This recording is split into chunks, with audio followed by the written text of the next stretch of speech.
Sinaway ni Samuel si Saul. 13 kabanata.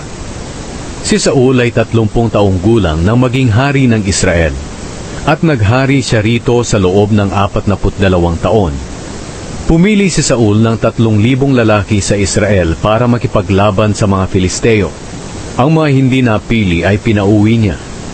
Isinama niya ang 2,000 sa Mikmash at sa kaburulan ng Bethel. At ang 1,000 naman ay pinasama niya sa anak niyang si Jonathan sa Gibeah, na sakop ng mga taga-Benjamin. Sinalakay ni Jonathan ang kampo ng mga Filisteo sa Geba at nabalitaan ito ng iba pang Filisteo.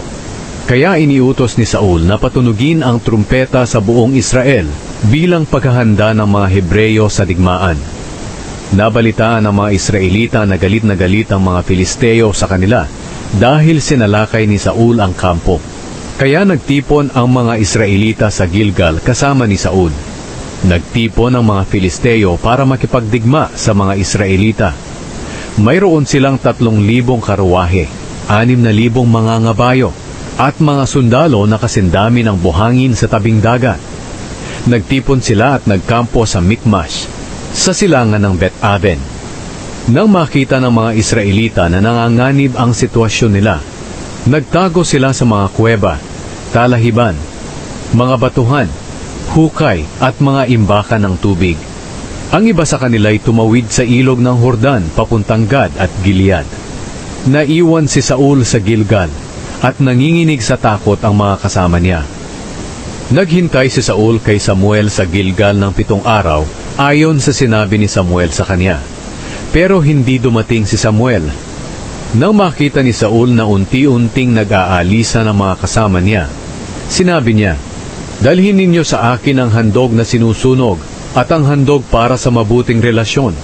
At inialay ni Saul ang mga handog na sinusunog. Nang patapos na siya, dumating si Samuel. Sinalubong niya ito upang batiin, pero nagtanong si Samuel, "Ano ang ginawa mo?" Sumagot si Saul, "Nakita ko na unti-unting nag-aalisa ng mga kasama ko, at hindi ka dumating sa oras na sinabi mo, at nagtitipon na ang mga Filisteo sa Mikmash. Inisip ko na baka salakayin kami ng mga Filisteo rito sa Gilgal, at hindi pa nakakapaghandog sa Panginoon para humingi ng tulong sa Kanya. Kaya napilitan ako mag-alay ng handog na sinusunog."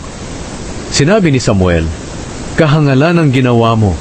Hindi mo sinunod ang utos na ibinigay sa iyo ng Panginoon na iyong Diyos. Kung sumunod ka lang sana, ang sambahayan mo ang mag-ahari sa Israel habang panahon.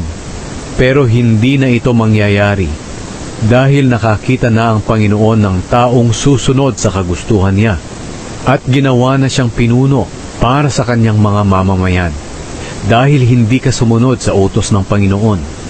Pagkatapos, umalis si Samuel sa Gilgal at pumunta sa Gibeah, na sakop ng Benjamin. Binilang ni Saul ang mga natira niyang tauhan, 600 lahat. Walang armas ang mga Israelita. Nagkampo si Saul, ang anak niyang si Jonathan at ang mga natitira pa niyang tauhan sa Geba, na sakop ng Benjamin, habang ang mga Filisteo naman ay nagkakampo sa Mikmash. Nagtatlong grupo ang mga Filisteo sa kanilang pagsalakay. Ang isang grupo ay pumunta sa Ofra, sa lupain ng Shual.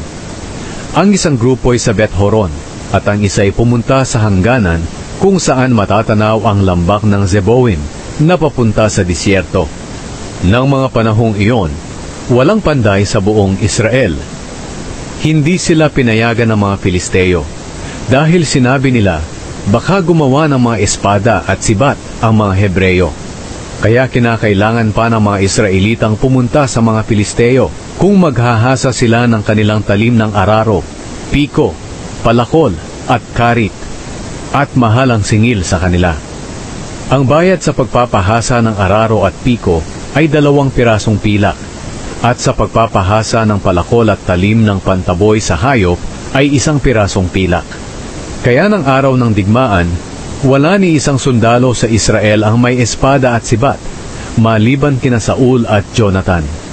Samantala, nagpadala ang mga Filisteo ng mga sundalo para bantayan ang daanan papuntang Mikmash.